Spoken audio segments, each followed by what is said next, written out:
Hello everyone, travel and taste channel में आप सबका स्वागत है। मैं हूं शुभोश्री और इस बार मैं आपको ले जाऊंगी to one of the historical city Agra.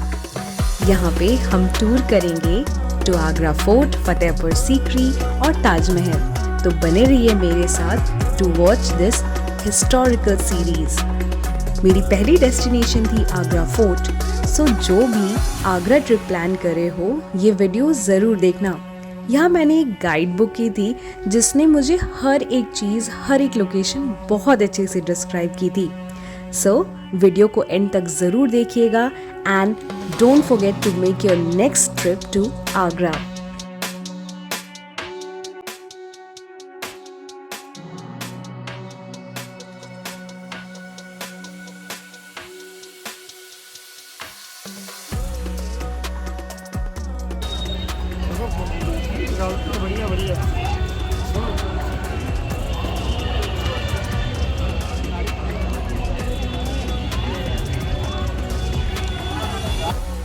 Hello everyone, मैं हूँ शुभोश्री और मेरे ट्रैवल एंड टेस्ट चैनल में आप सबका स्वागत है।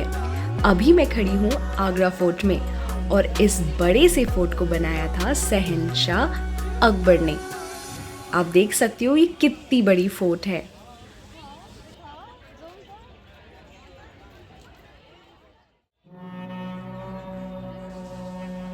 ऐसा कहते हैं कि पहले यहाँ पे पानी हुआ करती थी और उसमें एलिगेटर्स और क्रोकोडाइल्स होते थे।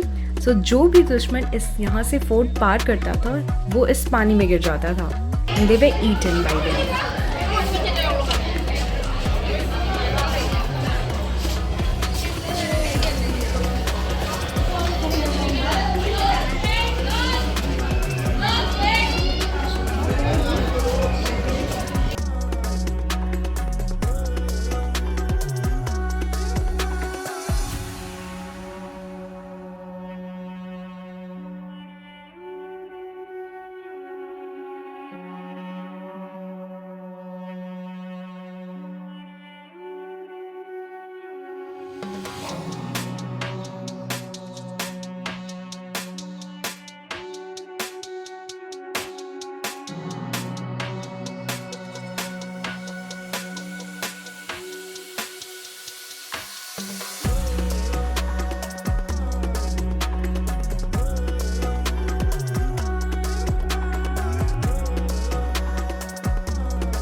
अभी मैं खड़ी हूँ एंट्रेंस गेट पे और मैं आपको एक फैसिनेटिंग चीज़ दिखाती हूँ।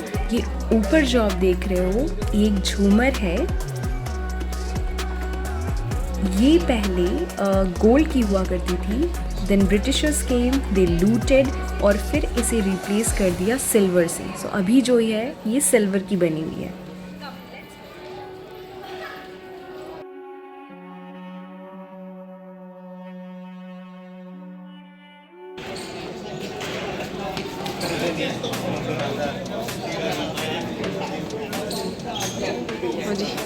आप लोगों का आगरा किले में स्वागत है। मेरा नाम है हरपाल सिंह। आप जिसे देखने आई आगरा किला है, ना कि लाल किला। लाल किला दिल्ली में है। इस आगरे किले को जो बनाना स्टार्ट किया वो तीसरे मुगल बादशाह थे। पहला बाबर, सेकंड मैं हूँ, थर्ड अकबर। अकबर ने आगरे किले को जो बनाना स्टार्ट किया वो 1565 में किया, यानी 1565 में इसकी नींव रखी अकबर ने। तो अभी आपने पहले वाले गेट से एंट्री किया होगा जहाँ पर आपका बॉडी चेक हुआ था। यहाँ से नज़र नहीं आ रहा है बट मैं आपको बता दूंगा। पहले वाले गेट का नाम है अमर सिंह गेट, जहाँ पर आपका बॉडी चेक हुआ। उस गेट का नाम अमर सिंह इसलिए पड़ा क्योंकि अमर सिंह राठौर चीफ कमांडर थे शाहजहाँ के टाइम पर। उस गेट पर उनका डेथ हुआ था, तो शाहजहाँ ने अमर सिंह को यादगार बनाने के लिए उस गेट का नाम रख दिया अमर सिंह गेट। सेकंड वाले गेट का नाम था नौबत खाना, जहाँ पर आपका टिकट चेक हुआ, यानी म्यूजिक गैलरी, जहाँ पर राजा महाराजा को बड़े नगाड़े बजाकर स्वागत किया जाए। ये तीसरा गेट, इसका नाम है अकबरी गेट, जो कि स्पेशल अकबर के महल को जाता है। एक्चुअली तीनों गेटों में यूनिक पॉइंट ये है कि पहले गेट से आप देखेंगे दूसरा गेट आपको नज़र नहीं आएगा, और दूसरे गेट से देखेंगे तीसरा नज़र नहीं आएगा। यहाँ से आपको वो दोनों गेट नज़र नहीं आ रहे हैं जो आप क्रॉस करके आए। टेढ़े मेढ़े रास्ते बनाए गए सेफ्टी के लिए, क्योंकि जब दुश्मन लोग राजा पर अटैक करते थे घोड़ों से करते थे, तो घोड़ों की रफ्तार कम करने के लिए, दुश्मन को कंफ्यूज करने के लिए किधर से जाना है किधर से नहीं जाना है, जिग जैग बनाए। सोचिए अगर गेट एक लाइन में होगा तो दुश्मन का घोड़ा रफ्तार से एंट्री करेगा, अगर गेट टेढ़ा मेढ़ा घोड़े की रफ्तार कम भी होगी, दुश्मन कंफ्यूज होगा किधर से जाना है किधर से नहीं जाना है। फिर भी तीनों गेटों को तोड़ता हुआ दुश्मन फोर्ट के अंदर एंट्री करेगा।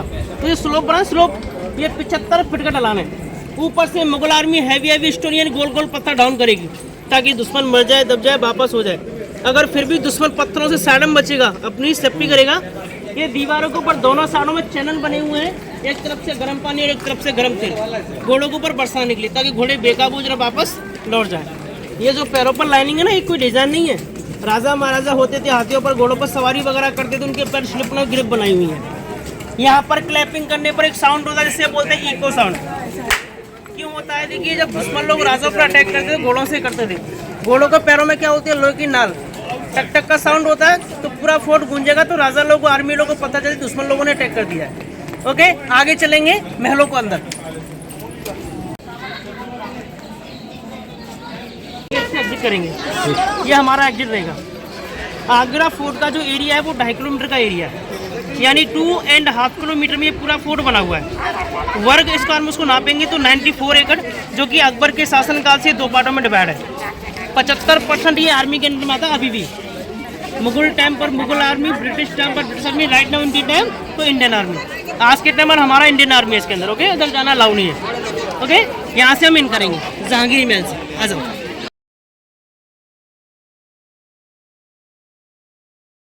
जैसे मैंने आपको बताया कि स्टार्ट किया था अकबर ने और कंप्लीट किया था औरंगजेब ने। 4 मुगल जनरेशन इसको मिलकर बनाया। अकबर के बेटे जहांगीर, जहांगीर के बेटे शाहजहां, शाहजहां के बेटे औरंगजेब, 4 मुगलों ने इसको मिलकर बनाया, जिसको बनने में लगे 95 साल, 95 ईयर्स। 1565 में स्टार्ट किया अकबर ने और 1660 में कंप्लीट किया औरंगजेब ने। तो जितना भी आप ये जो लाल पत्थर से जो महल बना देख रहे हैं वो अकबर ने और जहांगीर ने बनवाए। अंदर जाके जो व्हाइट मार्बल से जो महल बने देखेंगे वो शाहजहां के बने हुए हैं। औरंगजेब ने कोई बिल्डिंग नहीं बनवाई। औरंगजेब ने आगरा किले की सुरक्षा के लिए इसके चारों तरफ 2 गहरी खाई बनवाई, पहली पानी वाली, दूसरी जंगल वाली। पानी के अंदर क्रोकोडाइल और जंगल के अंदर जंगली जानवर, कोई भी दुश्मन इस फोर्ट के अंदर डायरेक्टली एंट्री ना कर सके। ओके, औरंगजेब ने ऐसा इसलिए किया था क्योंकि औरंगजेब ने यहाँ से शासन नहीं किया था। औरंगजेब ने जो शासन किया था वो दिल्ली के रेड फोर्ट से किया था, दिल्ली के लाल किले से। ओके, वहाँ के राजा थे सूरजमल जाट। 1761 में उन्होंने इस किले पर अटैक किया और अकबर का पूरा महल तोड़ दिया, उधर जाना अलाउ नहीं है। हम एंट्री करेंगे जहांगीर महल से। आ जाओ। यहाँ पर अलर्ट करते थे, अनाउंसमेंट, जब राजा महाराजा महलों के अंदर एंट्री करते तो अंदर रानियाँ होती थी, उनको कैसे पता चलती थी राजा आ रहे हैं, तो यहाँ से मुगल आर्मी जोर से चिल्ला के बोलती थी।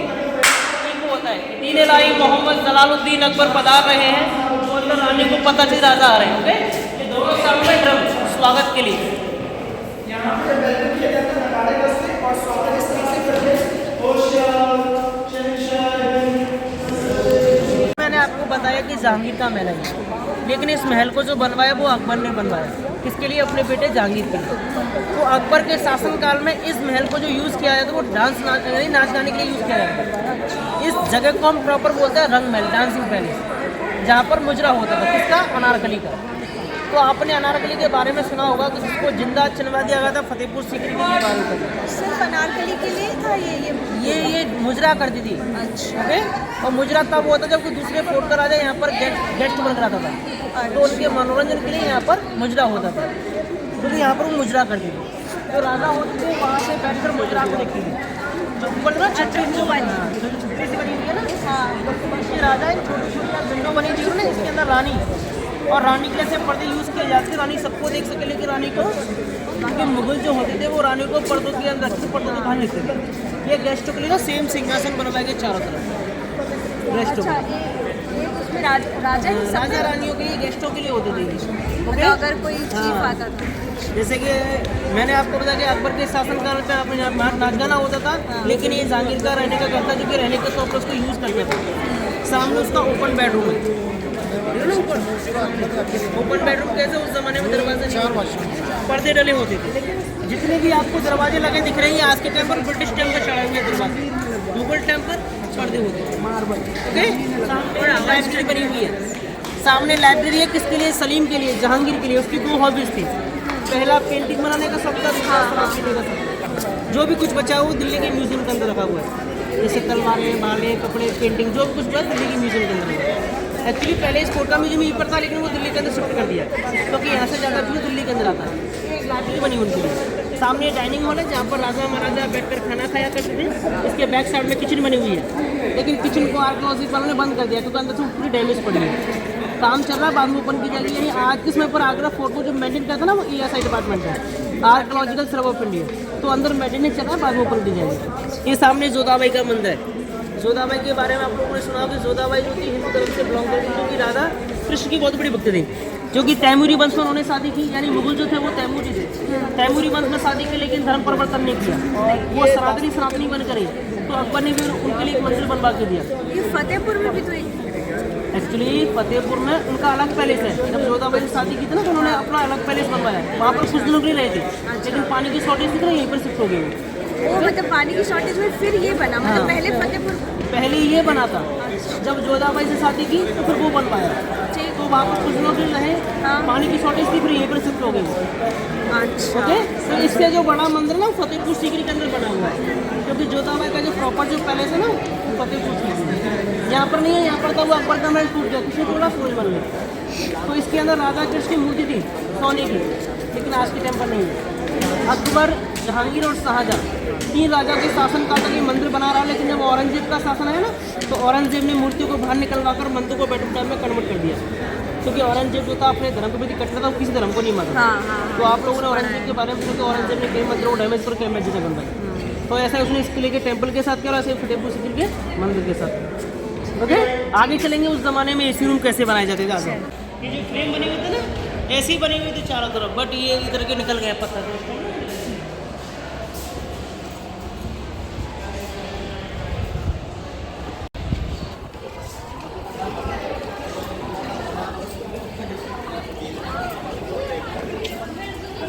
एयर कंडीशनर रूम था, हम आपको जहांगीर के टाइम का दिखाएंगे कि अकबर के टाइम का डैमेज है, बंद पड़ा है वो ना।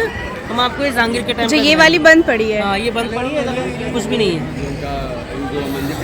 देखो उस जमाने में ना लाइट नहीं होती थी, पर मुगलों के टाइम पर एसी रूम होते थे, नेचुरल एयर कंडीशनर रूम। तो नेचुरल एयर कंडीशनर रूम बनाने के लिए ना दीवारों के अंदर पानी भरा जाता था। अभी हम एसी रूम के अंदर एंट्री करेंगे तो आप दीवारों किसी भी जगह से बजा कर देखना, दीवारें आपको खोखली मिलेंगी पानी भरने के लिए। ऊपर आपको वाटर टैंक बना दिख रहा है ना, पानी का टैंक ऊपर देखिए टॉप पर, वो वाटर टैंक है। वाटर टैंक के जरिए से दीवारों के अंदर पानी भरते थे, और जब दीवारें पानी से ठंडी और गीली हो जाती ना, उसका जो वेस्टेज जो पानी था, ओवर पानी, वो यहाँ पर निकल के आता था। यहाँ से पूरा कलेक्ट को पूरा बाहर यमुना रोड के अंदर, ये होल दिख रहा होगा आपको ना, यहाँ से पूरा बाहर चला जाता है ये यमुना रोड के अंदर, जो वेस्टेज जो पानी था एसी का, यहाँ से पूरा बाहर। पानी के टैंक को कैसे भरते थे? मशक के जरिए से। मशक समझते होंगे आप, लेदर बैग। उस जमाने में लेदर बैग यूज़ करते थे पानी भरने के लिए, निकालने के लिए लेदर बैग यूज़ करते थे।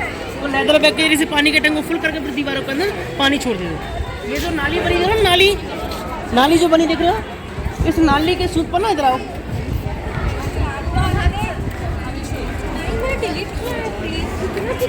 ये ग्रिप है ना, ग्रिप, ये जो ग्रिप बनी देख रहे ना, यहाँ से वेस्टेज पानी निकल के जाता था वहाँ पर।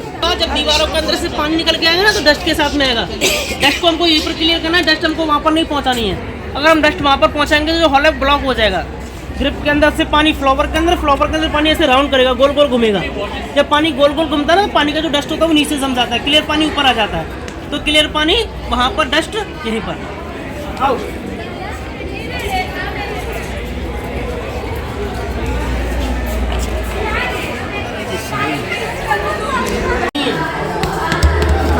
है ना, खोखली दीवार है। पानी भरने के लिए आज के टाइम पर हम क्या यूज़ करते हैं दीवारों पर प्लास्टर करने के लिए? सीमेंट और रेती यूज़ करते हैं। उस ज़माने में ये नहीं होता था, उस ज़माने में यूज़ करते थे चूना, खड़िया, मुल्तानी मिट्टी। जानते हो आप चूना, है ना, चूना एंड खड़िया जो हम बोर्ड पे लिखते हैं ना, और मुल्तानी मिट्टी क्या होती है जो हम लेप करते हैं चेहरे पर, वो मुल्तानी मिट्टी होती है। ओके, ये उसी का प्लास्टर है। इधर है, दीवारों का पीछे गैप है। ओके, तो दीवारों के अंदर पानी भरते थे, और जब ये दीवारें पानी से ठंडी और गीली हो जाती है ना, जब गर्म हवा दीवारों से टकराती थी, इसको ठंडा रखती थी। जैसे गर्मियों में आपने एक एग्जाम्पल यूज़ करके देखा होगा, एक कपड़ा लीजिए, कपड़े को गीला करके मैं चेहरे पर डाल लीजिए, जब सामने से मैं गर्म हवा रखूँ, ठंडा महसूस होगा। तो जब ये दीवारें पानी से ठंडी हो जाएंगी, क्या होगा, ठंडा रहेगा। जैसे आज के टाइम पर आपके घर के अंदर एसी है और किचन है, तो एसी रूम और किचन के अंदर एयर बनता है गर्म हवा, तो एयर को बाहर निकालने के लिए क्या यूज़ करते हो आप, एडजस्ट, जो दीवार पर मोटर लगा देते हैं ताकि रूम का अंदर की एयर बाहर निकलता रहे। लेकिन मुगल टाइम पर नो इलेक्ट्रिसिटी, नो मोटर, तो उस ज़माने में एयर को बाहर कैसे निकाला जाएगा, एक विंडो के जरिए से, जो आज के टाइम पर बोलते हैं मैजिक विंडो, जो कि मैं आपको आगे चल के दिखाऊंगा। ओके, आइए।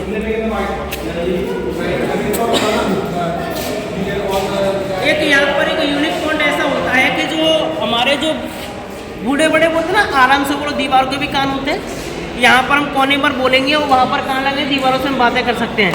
और ऐसा इसलिए होता है क्योंकि ये इको होता है, आवाज़ गूंजती है, तो लोग समझते हैं दीवारों से हम बातें कर रहे हैं, बट ऐसा कुछ होता नहीं है। इको होता है जिसके हम वाइब्रेशन होता है ना, एक वाइब्रेशन, तो उसकी तरीके से आवाज़ आती है। इस विंडो को देखें आप, विंडो को देखें, ऊपर जो विंडो बनी हुई है ये बंद है ना, क्योंकि ये जो दीवार खड़ी है ना, इस वजह से बंद हो रही है, पर हम ये दीवार हटा देंगे, इसको ओपन कर दें, अंदर जाओ, अंदर से ओपन है, यूसी फ्रॉम इनसाइड, अंदर से ओपन है, आ जाओ देखते हैं। इसको बोलते हैं क्रॉस वेंटिलेशन।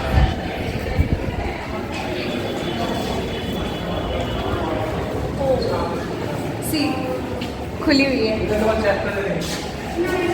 ये ऊपर से खुली हुई है, बाहर से बंद।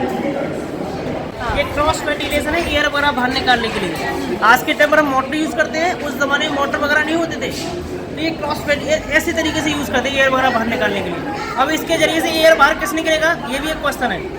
ओके, देखिए एयर कैसा होता है, जैसे जो कोई गर्म चीज़ होती है ना, उसमें से भाप निकलती है, वो एयर होता है।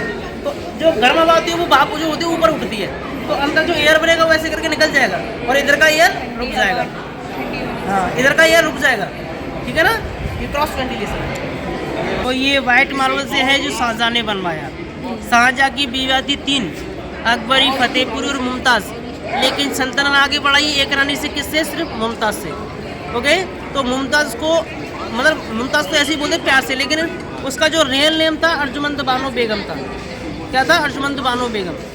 तो शाहजहाँ और मुमताज़ के बच्चे हुए 14वें बच्चे पर मुमताज़ की डिलीवरी टाइम पर डेथ हो गई थी। कहाँ पर, एमपी में एक जगह पर जिसका नाम है बुरहानपुर, वहाँ पर उसकी डेथ हो गई थी। और 14 बच्चों में से 8 बच्चे मर चुके थे, कोई पैदा हुआ तो मर गया, कोई बीमार हुआ तो मर गया। बच्चे थे 6, 4 बेटे 2 बेटियाँ। छोटी बेटी का नाम रोशनारा, बड़ी बेटी का नाम जहानारा। और बेटों के बारे में आपको आगे बताऊँगा। शाहजहाँ ने अपनी दोनों बेटियों की शादी नहीं कराई। शादी क्यों नहीं कराई, रिच मैन नहीं था, अमीर राजा। और दूसरा रीज़न ये था, अगर वो शादी कराता तो उससे ऊंचाई को उत्तराधिकारी मिलता। उत्तराधिकारी का मतलब होता है ऊंचे पद वाला, यानी लड़की का जो घर वाला होता है ना, ऊंचे पद का होता है, तुम आप करके बोलना पड़ता है। शाहजहाँ को ये चीज़ें मंजूर नहीं थी, शाहजहाँ ने शादी नहीं कराई। शादी नहीं कराई तो अपनी बेटियों को डोली में बधाना कर सका, पालकी में। देखिए मुगलों के टाइम पर उस जमाने प्रथा ये थी, घर से बेटी तभी विदा होगी जब डोली में होगी, पालकी में। तो शादी नहीं करी तो डोली में बधाना कर सके वो। तो शाहजहाँ ने अपने दिल को तसल्ली देने के लिए और अपनी बेटियों को खुश करने के लिए, ताकि बेटी खुश रहे, तो दोनों बेटियों को डोली टाइप में ये बेडरूम बनवा दिए। ये छोटी बेटी रोशनारा का पालकी है और बड़ी बेटी जहानारा का पालकी सेम इसी डिज़ाइन में आगे बना हुआ है। ओके, हाँ, ये ऊपर जो तामा दिख रहा है ना, ये शाहजहाँ के शासनकाल में पूरा गोल्ड का था, लेकिन ये ब्रिटिश टाइम से निकला हुआ है। ये आर्कियोलॉजिक वालों ने तामा लगा दी ताकि आप लोग यकीन करना कि उस ज़माने बाकी में गोल्ड का था। उस ज़माने में दरवाजे नहीं होते थे, ये 500 साल पुराने कुंदे लगे हुए हैं पर्दों के लिए। उस पैलेस के ऊपर सारे के सारे लगे हुए हैं, दिख रहे ना आपको, उस पैलेस पर सारे के सारे लगे हुए हैं, पर्दे होते थे।